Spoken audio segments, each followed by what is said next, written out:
একটা মুভি এমনভাবে নির্মাণ করা উচিত এতে কাস্টিং যদি তিনজনও থাকে কিন্তু দেখে যেন মনে হয় এটা একটা মুভি, নাটক নয়।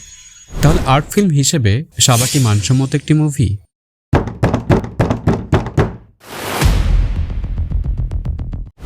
শামা নামের একটি ইয়াং মেয়ের মা পঙ্গু। এমন অবস্থায় বাপ তাদের খোঁজ নেয় না, তাই পঙ্গু মাকে দেখাশোনা থেকে শুরু করে সংসারের সমস্ত দায়িত্ব মেয়েটির কাঁধে। এখন প্রশ্ন হচ্ছে, শাবা কতদিন পারবে তার মাকে নিয়ে এইভাবে সারভাইভ করতে? এই নিঃসঙ্গ জীবন তাকে কোথায় নিয়ে যাবে? নাকি তার জীবনে কেউ এসে তার এমন বর্ণহীন পুরো জীবনটাকেই চেঞ্জ করে দিবে?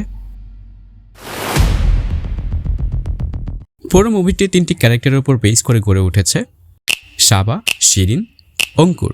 অঙ্কুর চরিত্রে মোস্তফা মনোয়ার তার স্বভাবসিদ্ধ অসাধারণ অভিনয় করেছেন। শিরিন চরিত্রে রোকেয়া প্রাচীকে দেখে চোখের আরাম লেগেছে। বহুদিন পর এই অভিনেত্রীকে অন স্ক্রিনে দেখা গেল। মুভির নাম যেহেতু শাবা, তাই শাবা চরিত্রটি এই মুভির প্রাণ। মেহজাবিন পুরো মুভিটাকে তার সহজাত অভিনয় জাদুতে ভরিয়ে রেখেছেন। শাবা চরিত্রে ভীষণ ন্যাচারাল ছিল সে।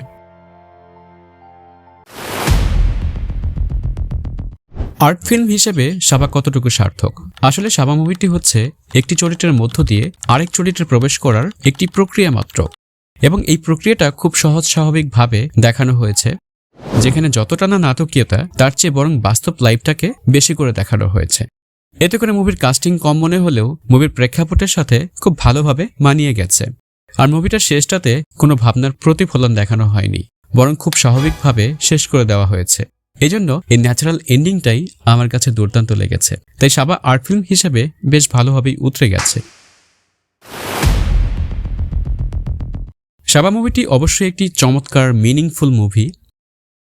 মুভিটির গল্প খুব সিম্পল, সিনেমাটোগ্রাফি ন্যাচারাল, তাই মুভির প্রেক্ষাপট ও চরিত্রের টানগুলো খুব চমৎকারভাবে বিল্ড আপ করা হয়েছে।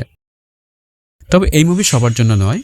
মুভিটি দেখতে গিয়ে অবশ্যই আপনাকে সময় নিয়ে দেখতে হবে, তবেই এই মুভিটি নির্যাস পেতে পারেন।